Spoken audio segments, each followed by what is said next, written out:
할렐루야. 우리 서로 인사하실까요? 수요일 새벽에 오신 우리 성도님들 환영하고 축복합니다. 반갑습니다. 다니엘은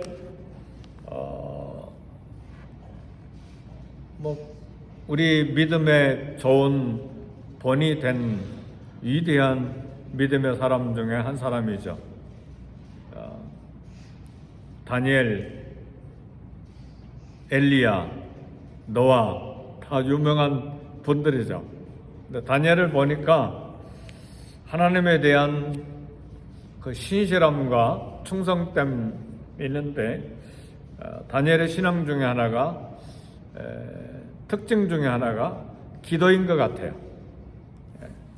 기도의 삶이 평생 21일 금식 기도도 하고, 또 느부갓네살 왕이 꾼 꿈을 해석하기 위해서 새 친구들과 함께 하나님 앞에 그 꿈을 보여주시고 해석해달라고 또 기도하고, 끊임없이 또 예루살렘을 향해서 향한 창문을 열어놓고 하루에 3번씩 기도하고, 끊임없이 기도로 하나님 앞에 나아갈 때 하나님께서 그를 귀히 여기시고, 고난과 또 고통과 위협과 어려운 일이 있음에도 불구하고 하나님이 오히려 그 어려운 일 때문에 하나님의 영광을 받으시고, 그 어려운 일 때문에 하나님의 역사의 비밀이 드러나게 되고, 그런 일에 계속해서 쓰임을 받는 모습을 봅니다.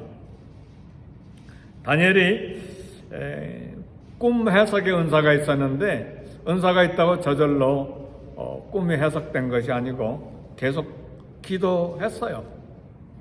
느부갓네살 바벨론 왕이 큰 신상 꿈을 꿀 때도 기도했고, 아마 느부갓네살이 2번의 꿈을 꿨잖아요. 거대한 나무 꿈, 그리고 새들이 와서 깃들이는데 나무가 밑둥까지 잘리는 그런 꿈도 꾸었을 때 이제 다니엘이 해석하죠. 그리고 바벨론 마지막 왕 벨사살 왕이 예루살렘 성전에서 다 도둑질해간 그런 금잔 그런 것 가지고 바벨론의 귀인들과 함께 술 마시고 할 때 벽에 손가락이 나타나서 글을 쓰잖아요. 메네 데겔 우바르신. 바벨론에 있는 모든 박사들, 지혜자들, 점쟁이들이 그걸 해석하지 못할 때에 다니엘이 그걸 해석하죠. 이미 끝났다.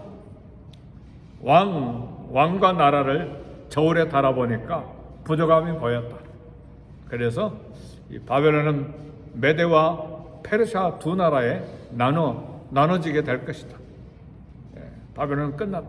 그런 해석을 하는데, 다니엘은 계속해서 하나님 앞에 엎드려서 하나님의 뜻을 여쭈고 또 이런 뜻들을 여쭤서 해석하고 그런 모습인데, 오늘 다니엘이 환상을 보는데 근심이 됐어요.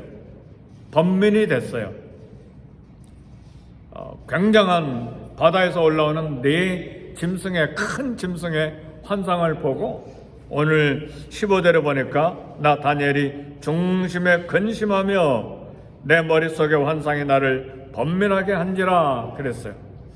그러니까 다니엘이 은사가 있다고 해도 몰랐다 그 말이죠. 이 환상의 뜻이 무엇인지. 바다에서 큰 4짐승이 올라왔는데 이게 도대체 무슨 뜻인지 몰라 근심하고 번민했다는 말이죠. 이때 다니엘은 기도한 거예요. 그리고 그 뜻이 무엇인지를 알기를 원했습니다. 그래서 하나님을 모셔선 자 중에 하나, 천사죠. 아마 나중에 가브리엘로 나오는데 천사에게 물었습니다. 이게 무슨 뜻입니까? 사랑하는 성도 여러분, 우리는 하나님 말씀을 알기를 힘쓰고 배우는 일에 부지런해야 됩니다. 우리 교회가 해야 될 일도 말씀을 읽고 묵상하고 공부하고 부지런히 기도하고 전도하고 선교하고 또 교제하고 이 일을 계속 해야 됩니다. 근데 교회에 교제만 많아지면 친교만 많아지고 그러면 세상에 교회 밖에 사교 모임하고 다를 바가 없게 돼요. 그러니까 교회는 말씀, 기도, 전도, 선교 그리고 음식을 나누고 교제하는 거예요. 친교하는 것이죠. 그렇게 나가야지 우리 모여서 놀자, 모여서 재밌는 일 하자. 그럼 그런 일은 교회 밖에 얼마든지 많아요. 그러니까 우리 교회는 우선순위가 분명히 있어야 돼요. 말씀, 기도, 그리고 전도, 선교, 그리고 거기에 성도의 교제가 함께 따라가야 되는 것입니다. 이 우선순위가 바뀌어져 버리면 교회 모여서 맨날 재밌는 일만 생각하고 재밌는 프로그램만 가져버리면 교회는 결국은 잠깐 재밌게 보이는지는 모르지만 교회는 결국은 무너지게 돼 있어요. 왜요? 말씀과 기도가 없기 때문에, 전도와 선교가 없기 때문에. 우리는 늘 생각해야 돼요. 하나님 앞에서 부지런히 말씀을 알기를 힘쓰고 배우는 일에 애를 써야 됩니다.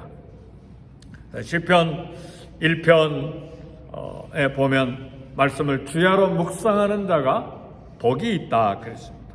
그리고 그는 시냇가에 심겨진 나무처럼 잎사귀가 마르지 아니하나니 그 행사가 다 형통하리로다. 복이 있다 그 말이에요. 그리고 그가 하는 일이 형통함을 입는다는 말입니다. 할렐루야. 그러니까 말씀을 사모하고 말씀을 묵상하고 말씀대로 살기를 애쓰는 사람에게 시냇가에 심겨진 나무처럼 그 잎이 푸르고 영원히 살아있으니까요. 말씀이 없어져 버리면, 기도와 말씀이 없어져 버리면 세상이 잘 되는 것, 세상 일이 잘 되는 것 같지만 결국은 영원히 죽기 때문에 그의 삶도 무너지게 돼 있어요. 의미가 없어져요. 열심히 세상 살았는데 허무한 감이 드는 거예요. 지금까지 내가 뭘 위해서 살아왔나? 왜요? 신앙이 바닥에 떨어져 버리기 때문에. 그래서 늘 말씀이 생명력 있는 말씀, 운동력 있는 말씀이 나를 지배하고 다스리고 그리고 소망해야 돼요. 10편에 보면 말씀을 사모해서 초저녁에도 말씀을 사모하고 이른 새벽에도 일어나서 말씀을 사모하고 묵상하는 그런 시편 기자들의 노래를 우리는 도전을 받습니다. 그리고 그렇게 할 때에 성령께서 말씀을 그리스도의 말씀을 기억나게 하시고 그리스도의 말씀을 가르쳐 주십니다. 그리고 신명기 8장 4절에 있는 우리 예수님이 인용하신 말씀이죠. 사람이 떡으로만 사는 것이 아니요 하나님의 입에서 나오는 모든 말씀으로 살 것이니라. 우리가 양식도 필요하고 다 육신의 필요도 다 필요하지만 그러나 사람이 떡으로만 사는 것이 아니에요. 하나님의 입에서 나오는, 여호와의 입에서 나오는 모든 말씀으로 살아야 된다. 그렇게 도전을 했습니다.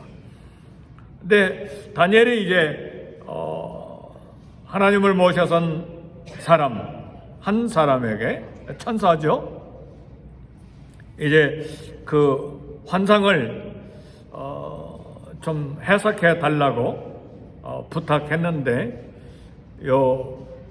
다니엘서 7장 16절 17절 말씀 보니까 내가 그 곁에 모셔 선 자들 중 하나에게 나아가서 이 모든 일의 진상을 물으매 그가 내게 말하여 그 일의 해석을 알려주며 이르되 그랬어요.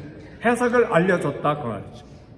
하나님께 여쭈었을 때 하나님 그 뜻을 이해하고 깨닫도록 알려줬는데 그 천사가 해석해 준 게 뭐냐? 그 네 큰 짐승은 세상에 일어날 네 왕이라 그랬어요. 그리고 또 다른 하나 해석을 해줬는데 지극히 높으신 이의 성도들이 나라를 얻으리니 그 누림이 영원하고 영원하고 영원하리라 그랬습니다. 두 가지 일을 이야기해 줬어요. 장차 세상에 나타날 거대한 제국, 거대한 왕들, 세상의 나라에 참 이런 역사가 이렇게 진행될 것이다. 그 짐승들은 거대한 제국과 왕들이다. 이런 상황을 보여주는 것인데, 결국은 이걸 다니엘에게 보여주신 것은 무엇이냐면, 앞으로 어떤 일이 일어날 것이다 하는 것도 보여주는 것도 되지만, 하나님이 역사를 전개해 가고 계신다는 사실이에요. 할렐루야. 오늘 이 세계의 역사를 시진핑과 푸틴과 또 여기 바이든이 세계 역사를 이끌어가는 게 아니라 그 말이에요. 하나님이 이끌어가고 계신다 그 말이에요. 그걸 우리는 분명히 알아야 돼요. 일본의 역사도 그리고 한국의 역사도 세계 역사를 누가 이끌어가세요? 하나님이 이끌어가세요. 겉에는 짐승들이 이끌어가는 것 같고 제국들이 이끌어가는 것 같고 왕들이 이끌어가는데, 하나님이 여기서 보여주시는 것은 앞으로 어떤 일이 일어날 것이다, 그것도 궁금해서 알아보는 것이지만, 다니엘에게는 예루살렘, 조국, 이스라엘이 앞으로 어떻게 될 것이 궁금하니까 번민하고 고민했지만, 더 중요한 것은 하나님이 보여주시기 원하는 것은 세상 나라의 역사를 하나님이 다스리시고 이끌어 가신다는 사실입니다. 오늘 그걸 믿으시기를 주의 이름으로 축복합니다. 근데 우리 하나님은 이런 세상 나라의 역사만 이끌어 가시는 것이 아니고 내 개인의 사건, 나라의 사건, 역사의 사건 이끌어 가고 계십니다. 믿으십니까? 하나님은 전 세계 역사와 나라만 이끌어 가시는 것이 아니라 내 개인적인 사건들도 이끌어 가신다는 사실이에요. 이게 하나님의 주권이에요. 그리고 보여주시는 것이 이 역사의 끝과 목표가 있어요. 우리 다 같이 18절 다 같이 함께 읽어봅시다. 시작. 성도들이 나라를 얻으리니 그 누림이 영원하고 영원하고 영원하리라. 지극히 높으신 이 하나님의 성도들이 나라를 얻을 것이다. 그러니까 그 나라에서 얻는 누림은 영원하고 영원하고 영원하리라. 오늘 우리는 이걸 소망으로 받습니다. 세상에 큰 나라들이 나타나지만 모든 나라들과 왕들은 다 망하고 맨 나중에 성도들이 나라를 얻는다는 말이에요. 그리고 성도들이 얻는 나라는 영원하고 영원하고 영원하다. 오늘 저와 여러분들 예수 그리스도 안에서 하나님의 자녀들 된 저와 여러분들이 얻을 나라는 이 세상 제국과 달라요. 바벨론과 페르시아와 그리스와 로마와 미국과 러시아와 중국 이런 대제국과는 다르다 그 말이에요. 이런 나라들은 있다가 사라져요. 로마도 1000년 있다가 무너졌잖아요. 미국 역사 이제 겨우 얼마나 됩니까? 몇백 년 안 되잖아요. 1700년대에 미국 헌법이 만들어졌죠. 몇 년 됐어요. 짧죠? 하나님 잘 섬기지 않으면 이런 제국도 무너진다 그 말이죠. 우리는 미국에 가서 잘 살러 왔지만 하나님께 순종하지 아니하는 나라는 결국은 세상 나라는 무너지게 돼 있어요. 이게 오늘 다니엘서에서 보여주는 역사를 주관하시는 하나님의 손을 우리에게 보여주는 거예요. 우리 개인도 역시 마찬가지예요. 아무리 우리가 잘 살고 미국에서 아메리칸 드림을 이루려고 하지만 하나님 말씀대로 살지 아니하면 육신대로 육체의 욕망대로 살면 무너진다 그 말이에요. 그러나 하나님의 나라는 온 세상을 다스리시는 지극히 높으신 이의 성도들이 나라를 얻으리니 그 누림이 영원하고 영원하고 영원하리라. 하나님께서 성도들에게 주실 나라, 우리가 얻을 나라는 영원히 누릴 나라. 그래서 우리는 하나님 나라 안에서 살아야 합니다. 우리 육체도 마찬가지잖아요. 젊을 때는 온 세상을 다 얻을 것 같던 막 열정과 막 그런 꿈, 막 그걸 가지고 용기 있게 살아왔는데, 지금 수십 년 지난 뒤에 얻은 게 뭐가 있나요? 우리가 붙잡을 것은 하나님의 나라예요. 예수 그리스도예요. 하나님께서는 역사의 진정한 주인이요 주권자이십니다. 하나님 이 시간 이 역사를 끝없이 계속되게 하지는 않았어요. 해가 뜰 때가 있으면 질 때가 있고, 꽃이 필 때가 있으면 꽃이 질 때가 있고, 날 때가 있으면 죽을 때가 있는 것처럼 이 세상에 시작이 있었으면 시작이 끝날 때가 있어요. 시간에 시작이 있었으면 시간이 마지막할 때가 있어요. 이 시간이 영원하지 않다 그 말이에요. 여기에 대한 지식이 있을 때 우리 역사의 과정에서 만나는 고난을 인내할 수 있습니다. 역사의 끝은 예수님의 재림으로 이루어집니다. 시간이 끝나는, 역사가 끝나는 때가 예수님이 오시는 날이에요. 그리고 그때는 성도들이 영원한 승리를 얻는 날입니다. 그래서 이 내 짐승, 내 제국, 내 왕은 세상 나라를 말해요. 성도들이 이 세상 나라 지배받고 살 때에 환난도 있고 고통도 있어요.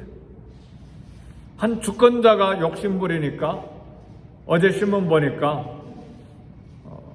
러시아 군인들이 10만 명이 넘게 죽었고 우크라이나 군인들도 4만 명이 넘게 죽었대요. 지금도 계속 죽이잖아요, 서로. 뭐 한다고 그렇게 비싼 미사일 만들어가지고 계속 터뜨리면서 죽이죠? 뭐 하려고?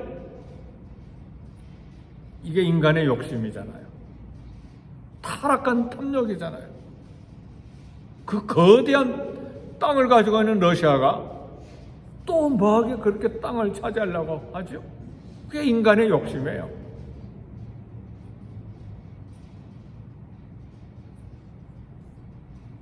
사랑하는 성도 여러분, 그러나 이 땅에서 환난과 고통을 당하지만 우리 성도들은 소망이 있어요. 역사의 결론은 예수 그리스도로 말미암는 승리입니다. 하나님은 성도들이 영원한 승리를 갖도록 작정하셨습니다. 그래서 우리에게 소망이 있어요. 이 땅에서 비록 연약하게 빈약하게 살지만 저와 여러분에는 소망이 있어요. 왜요? 오늘 말씀이 그걸 이야기하잖아요. 우리 다시 한번 이 말씀이 너무 중요하기 때문에 한 번 더 합독하겠습니다. 다니엘서 7장 18절 시작. 지극히 높으신 이의 성도들이 나라를 얻으리니 그 누림이 영원하고 영원하고 영원하리라. 그러니까 세상 나라에 소망 두지 말고 세상 나라에 과도한 그런 욕심, 탐욕 갖지 말고 하나님 나라 소망하라 그 말이에요. 이 땅의 것은 지나갑니다. 그것이 물질이든 명예든 권력이든 쾌락이든 다 지나가요. 다. 그러나 하나님 나라는 영원해요.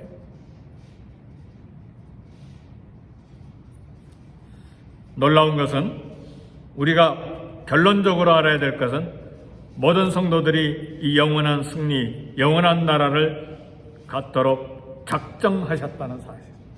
그걸 다니엘에게 환상으로 보여준 거예요. 할렐루야! 우리는 그 나라가 우리의 것으로 작정이 된 것을 알아야 돼요.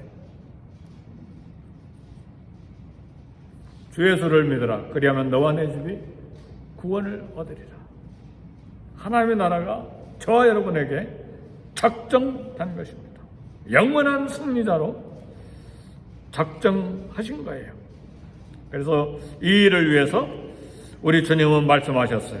마태복음 24장 14절에 보니까 이 천국 복음이 모든 족속에게 증언되기 위하여 온 세상에 전파되리니 그제야 끝이 오리라. 그제야 끝이 오리라는 말은 무슨 말이에요? 역사의 마지막, 시간의 마지막, 세상 나라의 마지막이 오리라. 그리고 영원하고 영원한 나라를 우리가 상속받는다. 그래서 우리가 전도하는 거예요. 그래서 우리가 복음을 전하는 것이고, 이방 나라에, 여러 나라에 선교하는 것이고, 선교사님들을 후원하고 거기에 물질 보내는 것입니다. 우리는 역사가 분명해요. 시간의 끝도 분명해요. 우리 개인의 시간도 끝이 분명히 있지만 역사도 시간의 끝이 반드시 있어요. 그걸 우리는 날마다 봐요. 아침이 있으면 저녁이 반드시 오잖아요. 꽃이 피면 반드시 꽃이 질 때가 있잖아요. 태어날 때가 있으면 반드시 죽을 때가 있잖아요. 마찬가지로 역사의 시작이 있으면 역사의 끝이 반드시 있어요. 시간의 시작이 있으면 시간의 마지막이 반드시 있어요. 그래서 우리 주님은 뭐라고 이야기합니까? 알파와 오메가라고 그러시잖아요. 알파는 헬라어의 첫 번째 알파벳이에요. 오메가는 헬라어의 마지막 알파벳이에요. 시작과 나중, 시작과 마지막, 처음과 나중이 우리 예수님이 역사를 시작하신 분이 역사의 마지막이라 그 말이죠. 그래서 히스토리의 주인공은 우리 주님이세요. 그래서 어떤 분이 그렇게 이야기하잖아요. 히스와 스토리를 나눠봐라. 뒤에 스토리가 역사가 있는데 앞에 히스는 뭐죠? 누구의? 그리스도의 소유격으로 되어 있잖아요. 그 히스토리잖아요. 세계 역사의 시간의 주인은 예수님이시고, 그리고 역사가 흘러가는 모든 스토리는 주님의 이야기라 그 말이에요. 우리 이 땅에 살면서도 역사가 흘러가는 것을 보면서 하나님의 역사가 흘러간다. 바다의 파도가 사정없이 폭풍이 막 삶 같은 폭풍이 일어나지만 그 바다 밑 깊은 속에는 해류가 흘러가고 있어요. 창조 이래로 흘러가고 있는데 세상의 모든 역사가 전쟁과 기근과 환난과 고통과 질병과 전염병으로 폭풍이 몰아치지만 그 폭풍 깊은 속에 구원의 역사가 흘러가고 있어요. 그리스도의 역사가 흘러가고 있어요. 예수 그리스도를 믿는 자들을 위한 하나님의 나라 왕국이 완성되어 가고 있어요. 그 역사를 주관하시는 주인이 우리 하나님이시다. 예수 그리스도십니다. 그래서 우리는 주님 오실 날을 기대하고 그날까지 천국 복음을 증언해야 됩니다. 진실로 속히 오리라. 보라, 내가 속히 오리니 내가 줄 상이 내게 있어 각 사람에게 그가 행한 대로 갚아 주리라. 아멘. 그래서 오늘 또 힘있게 성령님 충만을 구하고 주의 말씀을 따라서 이 땅을 살고 또 그 나라가 오기를 기도하고 하나님 나라를 목표하고 영원한 그 나라를 우리에게 상으로 주실 때까지 달력하는 것입니다. 이 아침에도 기도할 때 우리 개인적인 모든 기도 제목도 하나님 앞에 내어놓을 때 주의 나라를 위하여, 주의 이름을 위해서, 주의 뜻이 성취되기를 위해서 우리 기도하고 또 우리에게 소망을 주시고 이 땅을 담대하게 소망을 주신 우리 하나님을 바라보고 살아갈 수 있는 저와 여러분이 되도록 우리 함께 기도하겠습니다. 다 같이 기도합니다.